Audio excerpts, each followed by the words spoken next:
रेखा की अमिताभ के साथ गहरी दोस्ती शुरू हुई। जया भादुड़ी और रेखा के बीच कैसा रिश्ता था। जया भादुड़ी रेखा से 6 साल बड़ी थी उम्र में। अपनी पहली फिल्म से ही जया भादुड़ी के ऊपर एक अच्छी एक्ट्रेस होने का टैग लग गया था, तो वहीं रेखा को अपनी एक्टिंग की काबिलियत दिखाने में कई साल लग गए। आप तो जानते ही हैं कि रेखा ने अपनी लाइफ में कितनी सारी स्ट्रगल्स की हैं। कुछ फिल्मों में काम करने के बाद रेखा ने जुहू बीच पर अपना एक अपार्टमेंट खरीद लिया था। ये 1972 की बात है। रेखा उस समय मात्र 18 साल की थी और उसी फ्लैट में जया भादुड़ी भी रहती थी, इसलिए अक्सर आमना सामना हो जाता था। उनकी अच्छी पहचान हो चुकी थी, जो बहुत अच्छी दोस्ती में बदल चुकी थी। रेखा प्यार से जया को दीदी भाई कहती थी। बहुत बार रेखा समय बिताने के लिए जया भादुड़ी के घर चली जाती और जया हमेशा रेखा को यही समझाती कि अपने करियर पे भी थोड़ा ध्यान दो और अपने लाइफ के लिए थोड़ा सीरियस हो जाओ। जया के घर पर ही रेखा की पहली बार अमिताभ बच्चन के साथ मुलाकात हुई थी। उस समय वो जया के बॉयफ्रेंड थे। ये वो समय था जब अमिताभ सफलता से दूर थे और सिर्फ एक ही इंसान उनका हौसला टूटने नहीं देता था, और वो थी जया भादुड़ी। जया अमिताभ की ताकत बनी रही, और इतना ही नहीं, जब भी जहाँ भी मौका मिलता जया फिल्म निर्माताओं से कहती कि वो उनकी फिल्म में अमिताभ बच्चन को कास्ट करें। महमूद की बायोग्राफी लिखने वाले ऑथर हनीफ ज़हरी ने बताया था कि अमिताभ और महमूद के भाई अनवर बहुत ही अच्छे दोस्त थे। अनवर हमेशा उन लोगों को लॉन्ग ड्राइव पर लेके जाते। अनवर कार चलाते और अमिताभ और जया उनकी आगे की सीट पर बैठ जाते। पिछली सीट पर रेखा बैठी होती थी। सारे रास्ते ये लोग बातें करते हुए जाते। उन्हीं दिनों एक इंटरव्यू के दौरान जया भादुड़ी ने रेखा के बारे में कह दिया कि रेखा अपने आप को बिल्कुल भी सीरियस नहीं लेती है। बात सच्ची थी, पर रेखा ने कंसर्न जताते हुए कही थी, लेकिन रेखा को ये बात बिल्कुल भी पसंद नहीं आई। 1973 में अमिताभ और जया की फिल्म जंजीर रिलीज हुई। उसकी सफलता ने क्या क्या चेंज किया ये तो आप सब जानते ही हैं। उसके बाद अमिताभ और जया ने शादी करने का फैसला कर लिया और 3 जून 1973 को इन दोनों की शादी हो गई। इस शादी में रेखा को नहीं बुलाया गया। इस बात से रेखा को बहुत ज्यादा झटका लगा। रेखा ने कहा, मैं जया को अपनी बड़ी बहन मानती थी। जया जो भी कहती थी मैं उनकी बात को सुनकर सीरियसली लेती थी, पर मुझे अब ऐसा लग रहा है कि जया अब हर गहरे गहरे को सलाह देती रहती है। उसको लोगों को डोमिनेट करने की आदत है, वो भी तब तक जब तक उसको अच्छा लगे। हम दोस्त थे, कितना समय साथ में बिताते थे। मैं तो एकदम सेम ही बिल्डिंग में रहती हूँ, फिर भी जया ने मुझे अपनी शादी में नहीं बुलाया। निर्देशक दुलार दोहा ने एक फिल्म बनाई, दो अनजाने, जिसमें रेखा और अमिताभ को एक साथ साइन किया गया। तब तक रेखा ने कोई भी अच्छा सा ढंग का रोल नहीं किया था, कोई भी एक्स्ट्रा ऑर्डिनरी कैरेक्टर भी नहीं निभाया था। एक बात और थी कि रेखा को अमिताभ के साथ काम करने को मिल रहा था, जो जंजीर और दीवार के बाद एक बड़े स्टार थे। और सबसे बड़ी बात, अमिताभ रेखा के दीदी भाई यानी कि जया बच्चन के पति भी थे। अमिताभ बच्चन की पंक्चुअलिटी फिल्म इंडस्ट्री में मशहूर हो चुकी थी। सही टाइम पर सेट पर आना, काम करना, डायरेक्टर के साथ डिस्कस करना और एकदम डिसिप्लिन में रहते थे अमिताभ बच्चन। और बिना समय खराब करे वो अपने घर लौट भी जाते थे। जैसे अमिताभ का डिसिप्लिन मशहूर था, वैसे ही रेखा का इनडिसिप्लिन भी बहुत मशहूर था। रेखा के बारे में मशहूर था कि वो फिल्म का सेट छोड़कर कभी भी कहीं भी घूमने चली जाती थी। रेखा ने खुद कहा कि मैं प्रोड्यूसर के खर्चे पर बहुत घूमी हूँ। आपको बता दें कि दो अनजाने की फिल्म की शूटिंग पे सबको लग रहा था कि फिल्म बनने में जरूर प्रॉब्लम आएगी, लेकिन सब हैरान हो गए ये देखकर कि रेखा अब बहुत पंक्चुअल और डिसिप्लिन हो गई थी। ये वो समय था जब रेखा अमिताभ को देखती, उनके साथ काम करती और उन्हें ऑब्जर्व करती। रेखा ने आज तक अपने पूरे लाइफ में ऐसा इंसान नहीं देखा था जिसने रेखा को इतना ज़्यादा प्रभावित किया हो। अमिताभ बच्चन का ऐसा असर हुआ था रेखा पर कि रेखा ने सबको हैरान करते हुए सुबह 6 ही बजे सेट पर पहुंचना शुरू कर दिया था। दो अनजाने की शूटिंग कोलकाता में हुई थी। अमिताभ बच्चन शहर से काफ़ी ज़्यादा वाकिफ थे। अमिताभ 1962 से 1969 तक कोलकाता में ही रहे थे और रेखा कोलकाता के बारे में कुछ भी नहीं जानती थी। ग्रैंड होटल में वो लोग ठहरे हुए थे। शूट के बाद सभी एक साथ समय बिताते थे। अमिताभ अपनी कोलकाता की पुरानी यादें बताया करते। अमिताभ और प्रेम चोपड़ा के साथ कई बार रेखा भी घूमने चली जाती थी। 1976 में दो अनजाने फिल्म रिलीज हुई।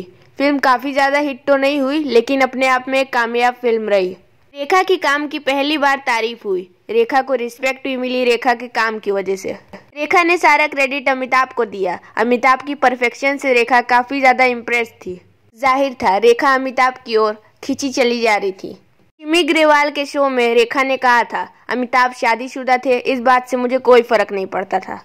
मैं उस इंसान के साथ जुड़ना चाहती हूँ। मैं उस इंसान का घर नहीं तोड़ना चाहती, लेकिन मैं उस इंसान के एहसास के साथ जीना चाहती हूँ।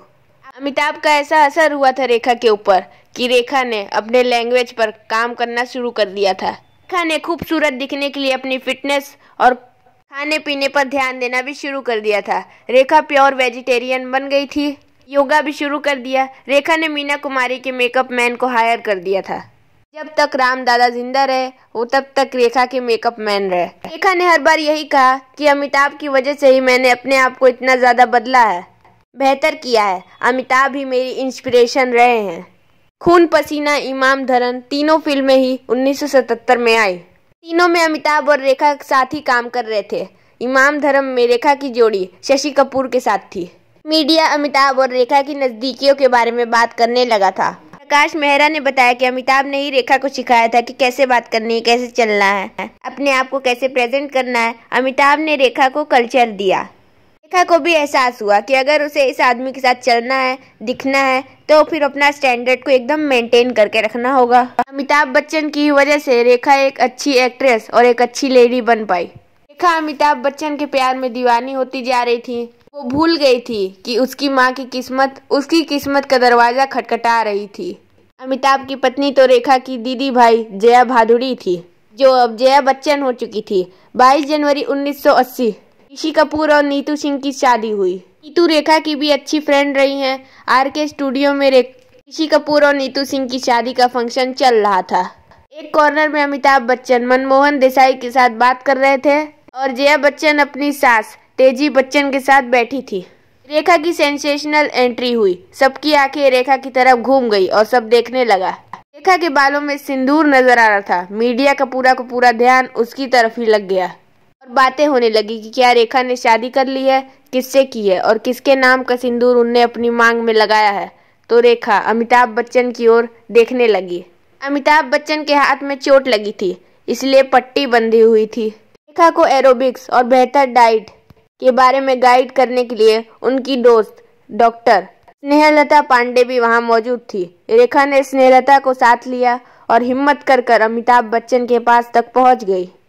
दोनों में फॉर्मल बात हुई। ये तो जाहिर है कि सबकी नजरें उस वक्त उसी की तरफ थी। जया बच्चन के आंख में आंसू और चेहरे पर उदासी भी मीडिया ने देखे। थोड़ी देर बाद रेखा वहां से चली गई। मीडिया को उस शाम बहुत मसाला मिल गया। बाद में रेखा ने बताया था कि एक सूट से वो सीधा यहाँ पे आ गई थी। सूट में लगाया सिंदूर और मेकअप वो हटाना भूल गई थी। 2 मई 1980 में धर्मेंद्र और हेमा की शादी हो गई। धर्मेंद्र ने बिना अपनी पहली पत्नी को तलाक दिए हेमा से धर्म बदलकर शादी कर लिया। ये बात सुनकर रेखा बहुत ही खुश हुई और रेखा का हौसला और ज्यादा बढ़ गया। ये बात सुनकर रेखा ने स्नेहलता पांडे से कहा कि अब जल्दी ही जल्दी मेरा भी रास्ता निकलेगा। जया बच्चन ने तो ये कहा था कि दुनिया जो कहती है कहने दो। अमिताभ बच्चन ने मेरे साथ कमिटमेंट की है। अगर मेरे पीठ पीछे वो कुछ करते हैं तो ये उनकी प्रॉब्लम है, ना कि मेरी प्रॉब्लम है, और उन्हें उसी के साथ जीना होगा। घर में माहौल खराब होने की बात पर अमिताभ बच्चन ने एक बार कहा कि हमारे केस में डिवोर्स कभी भी नहीं होगा। मैं एक हिंदुस्तानी हूँ और मेरी फर्स्ट क्लास चॉइस है। जब जया को मैंने जीवन साथी चुना था। ये एक लौटी स्टेटमेंट है जब अमिताभ ने इन तीनों से जुड़े किस्से के बारे में दी है। इसके अलावा अमिताभ बच्चन ने इन सब के बारे में कभी भी कुछ भी नहीं कहा। जी हाँ, आपको बता दें कि जया बच्चन ने रेखा को डिनर पर बुलाया था। रेखा ने कहा था कि जया को अमिताभ और रेखा के रिश्ते की कोई चिंता नहीं थी। जया की नज़र में महज ये एक मौज मस्ती का रिश्ता था, पर अब जया को लग रहा था कि बात कुछ ज्यादा हो रही है। आपको बता दें कि जब डिनर के बाद रेखा जया से विदाई लेने लगी तब जया ने ये कहा था कि मैं अमित जी को कभी भी नहीं छोड़ूंगी, चाहे कुछ भी हो जाए। जया ने अमिताभ को कह दिया था कि अब तुम रेखा के साथ कोई भी फिल्म नहीं करोगे। अमिताभ ने फिल्म प्रोड्यूसर से भी कह दिया कि मेरे फिल्म में रेखा को कास्ट अब मत करना। रेखा ने जब इस बारे में अमिताभ बच्चन से बात करने की कोशिश की तब अमिताभ बच्चन ने कहा कि इस बारे में मुझसे एक बात भी मत पूछना। रेखा रेखा ने कहा कि मुझे इस बात से काफी चोट पहुंची जब अमिताभ ने मेरे साथ काम करने से इनकार कर दिया। अमिताभ, जया और रेखा की इस ट्रायंगल लव स्टोरी को यश चोपड़ा ने एक फिल्म सिलसिला में दिखाने की पूरी कोशिश की है। ऐसे ही और वीडियोस देखने के लिए मेरे चैनल को जल्दी जल्दी सब्सक्राइब करें।